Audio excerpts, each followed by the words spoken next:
మరీ ముఖ్యంగా ఉమ్మడి ఆంధ్రప్రదేశ్లో కానీ తెలంగాణ రాష్ట్రంలో కానీ మంత్రివర్గం హైదరాబాదు నగరాన్ని దాటి బయట ఎక్కడ సమావేశం ఏర్పాటు చేసుకున్న సందర్భం లేదు.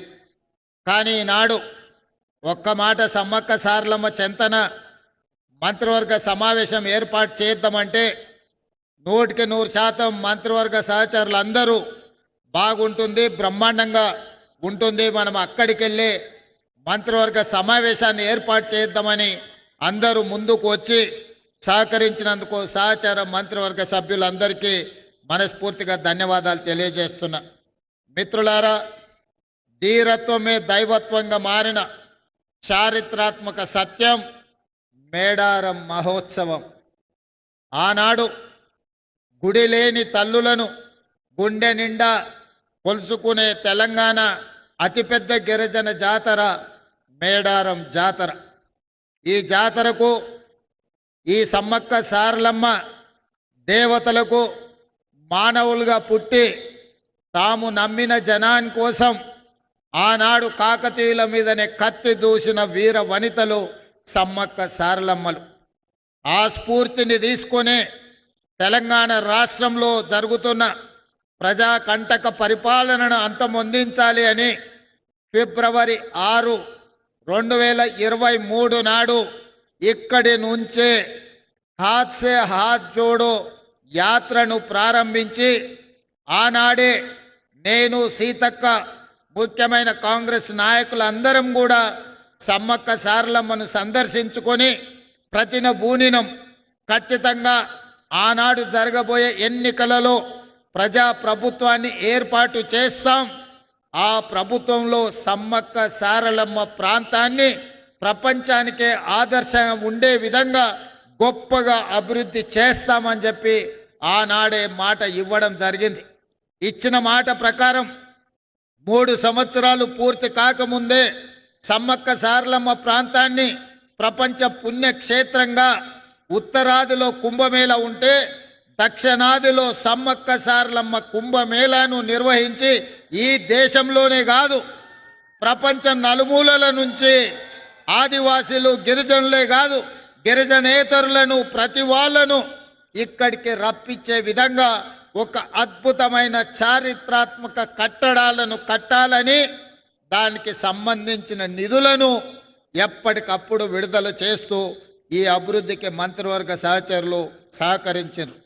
దేవాదాయ ధర్మాదాయ శాఖ మంత్రిగా శ్రీమతి కొండా సురేఖమ్మ ఈ జిల్లా నుంచే ఉమ్మడి వరంగల్ జిల్లా నుంచే ప్రాతినిధ్యం వహించడము, అదేవిధంగా ములుగు శాసనసభ నియోజకవర్గం నుంచి మా సోదరిమణి, మా ఇంటి ఆడబిడ్డ సీతక్క ప్రాతినిధ్యం వహించడము,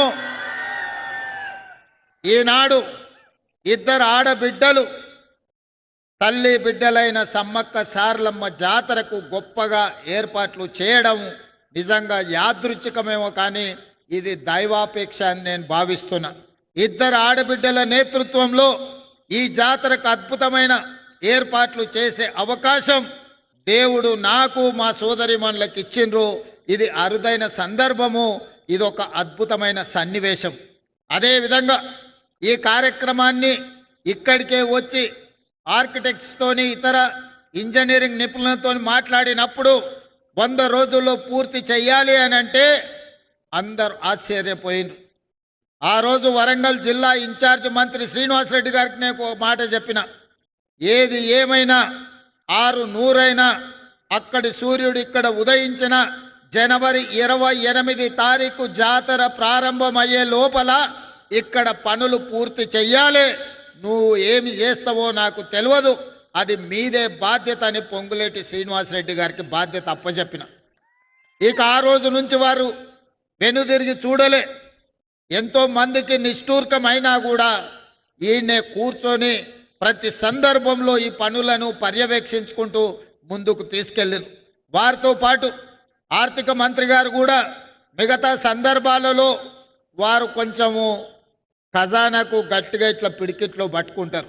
ఈ విషయంలో మాత్రం అడిగిన వెంటనే ఎంత కావాలంటే అంత అవసరమైతే ఇంకేమైనా కావాలన్నా తీసుకోండి, ఎట్టి పరిస్థితుల్లో జనవరి 28 తారీఖు లోపల అన్ని పనులను పూర్తి చేయాలని పెద్ద మనసుతోని ఖజానాలో నుంచి నిధులిచ్చి ఈరోజు ఈ అద్భుతమైన సన్నివేశానికి సహకరించినందుకు వారికి కూడా నేను ప్రత్యేకమైన కృతజ్ఞతలు తెలియజేస్తున్నా. మిత్రులారా, ప్రతి మనిషి 50 ఏళ్ళలో 60 ఏళ్ళలో 100 ఏళ్ళలో జీవిస్తాడు. కానీ అతను మరణించిన రోజు అతని కుటుంబ సభ్యులు కానీ అతనికి తెలిసిన వాళ్ళు కానీ అతను జీవిత కాలంలో ఏమైనా ప్రజలకు ఉపయోగపడే పని చేసిండా అని వెనుదిరిగి చూసుకుంటే చాలా మంది జీవితాలలో శూన్యం కనిపిస్తుంది. కానీ నాకు ఒకవేళ ఏ రోజైనా మరణం అంటూ వస్తే ఆ రోజు వెనక్కి తిరిగి చూసుకున్నప్పుడు సమ్మక్క సారలమ్మ జాతరకు అద్భుతమైన ఏర్పాట్లు చేసి గిరిజనులకే కాదు గిరిజనేతర సోదరులకు కూడా ఒక మంచి పుణ్యక్షేత్రాన్ని అందించిన అనే సంతృప్తి మిగులుతుంది. ఇది అరుదైన అవకాశం.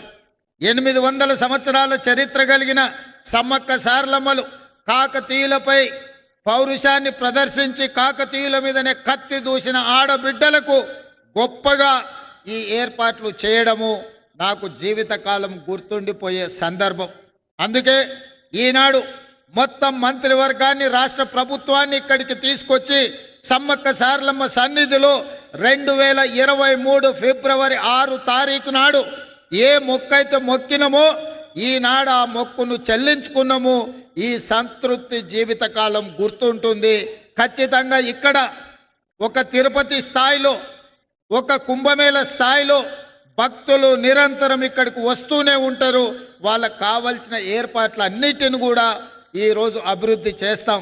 జంపన్న వాగు అభివృద్ధే కాదు, ఈ ప్రాంతంలో పుణ్యక్షేత్రాన్ని దర్శించుకోవడానికి వచ్చే వాళ్లకు అన్ని రకమైన వసతులను ఈరోజు మనం చేసుకోదలుచుకున్నాం. అదేవిధంగా రామప్ప నుండి లక్కవరం వరకు పైప్ లైన్తో జంపన్న వాగులో నిరంతరం నీళ్లు ఇస్తాం. దీనికి సంబంధించిన నిధులు కూడా భక్తులకు కూడా భక్తులకు స్నానాలు చేయడానికి పవిత్ర స్నానం చేసి సమ్మక్క సారలమ్మను సందర్శించుకోవడానికి అవసరమైన నీళ్లను రామప్ప లక్కవరం చెరువు నుంచి ఇక్కడి వరకు పైప్ లైన్ వేసి శాశ్వతంగా నీటి సమస్యను కూడా ఈరోజు మనము ఏర్పాటు చేయాలని అనుకుంటున్నాం. అందుకే మిత్రులారా, ఎవరేమనుకున్నా నాకేమి బాధ లేదు. ఒక మంచి పని చేసినప్పుడు మిగిలే సంతృప్తి అన్నిటికంటే మించింది. అందుకే ఈనాడు ఇంత ఆలస్యమైన వేలాది మంది ఈరోజు ఇక్కడ ఎదురు చూస్తున్నారు అని అంటే ఒక మంచి పని చేసినందుకు మీరందరూ ఆశీర్వదించడానికి వచ్చిండ్రు అని నేను భావిస్తున్నా. రేపు ఉదయం సమ్మక్క సారలమ్మ గుడిని ప్రారంభించుకొని భక్తులకు అంకితం చేస్తాం. ఇంకా ఉన్న పనులన్నిటిని కూడా తొందరలోనే పూర్తి చేసి నిరంతరం ప్రతి సంవత్సరం ఇక్కడికి కోట్లాది మంది భక్తులు వచ్చే విధంగా ఈ ప్రాంతాన్ని అభివృద్ధి చేస్తాం.